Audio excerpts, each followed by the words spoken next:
हम सरकार से अपनी बात मनवा लेंगे, इसको आप किस रूप में देख रहे हैं? उनकी बात है क्या? सरकार ही चलवा रही है कड़ी सेना, और जिस तरीके की अराजकता और गैर कानूनी तरीका अख्तियार किया हुआ है, सरकार चाहे तो 1 घंटे भी ये सेना न चले, लेकिन खुद उत्तर प्रदेश के मुख्यमंत्री जी और उत्तर प्रदेश की सरकार इस चीज़ को प्रोत्साहित कर रही है। और मैं समझता हूँ अगर उन्हें इस बात का गलतफहमी हो कि वो ऑलरेडी रामजीलाल सुमन जी या समाजवादी लोग या समाज के दबे कुचले पिछड़े दलित लोगों के साथ कुछ अन्याय अत्याचार कर लेंगे, तो ये उनकी गलतफहमी है।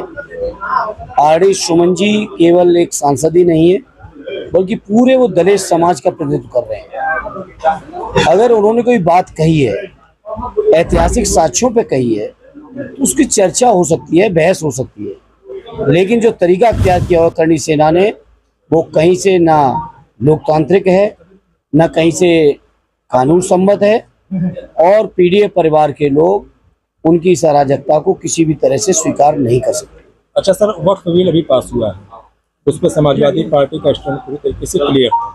वक्फ बिल में एक इशू ये था, वक्फ यूजर्स प्रॉपर्टी जिसके पेपर वक्फ के पास नहीं है लेकिन वक्फ पे देख रेख में होते हैं, तो उसको लेकर के जनता दल सरकार का मानना ये था कि उसको जिलाधिकारी देखेंगे, इसके पेपर नहीं है। लेकिन जनता दल यूनाइटेड के विधायक ने उस पर रिकमेंड किया, तो सरकार ने ये मान लिया कि इसके साथ किसी प्रकार की छेड़छाड़ नहीं की जाएगी। लेकिन क्या आपको लगता है कि भविष्य में छेड़छाड़ नहीं की जाएगी तब जब पूजा स्थल अधिनियम 1991 लागू होने के बाद भी तमाम तरह की छेड़छाड़ की जाती, खुदाइयाँ की जा रही है? देखिए, जो वर्तमान सरकार है, सरकार पे किसी तरह का विश्वास नहीं कर सकते आप। जिसका आपने जिक्र किया, पूजा अधिनियम 1991 की अवहेलना करते हुए आप सोचिए उत्तर प्रदेश के कितने इलाकों में अराजकता, अशांति, तनाव का वातावरण खुद सरकार ने पैदा किया है, सरकार द्वारा नियोजित है। इस सरकार के किसी भी आश्वासन को आप स्वीकार नहीं कर सकते। अगर कोई कानून में कोई बात आ गई होती तो जरूर उस बात को मान लेते। अगर सरकार की अगर नीयत साफ है तो कानून में इस बात का उल्लेख करने में उन्हें आपत्ति क्या थी? सरकार की सीधी मंशा है कि किसी तरह से मुसलमान भाइयों की जमीनों को छीना जाए, और बहाने क्या बना रहे हैं कि उन पर किराया नहीं आ रहा है, उन पर आमदनी नहीं हो रही है। कैसी सरकार है? क्या कब्रिस्तान में कोई कब्र से निकल के किराया या उनको टैक्स देगा क्या?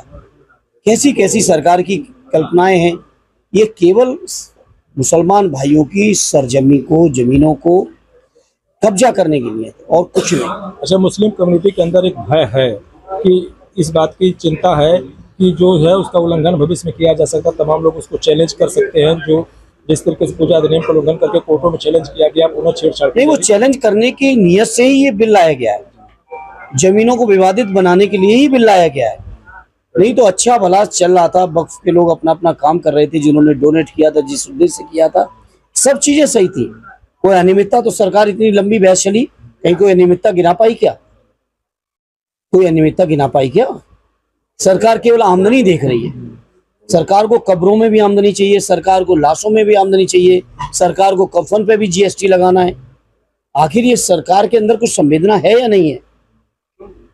अभी आप यहाँ पे आए हैं, ये भुअर अखाड़ा पूरे पूर्वांचल में एक जाना माना सेंटर है, जहाँ पे तमाम भटके हुए नौजवान जो है एक नई दिशा की तरफ जा रहे हैं, कुश्ती पहलवानी के माध्यम से कर रहे हैं। मैं शुभकामनाएं देता हूँ, बधाई देता हूँ भुअर अखाड़ा के सभी संचालकों को, और शुभकामनाएं देना चाहता हूँ यहाँ के इस पहलवान साथियों को जो रात दिन मेहनत करके इस क्षेत्र का, जिले का नाम रोशन कर रहे हैं देश और प्रदेश में।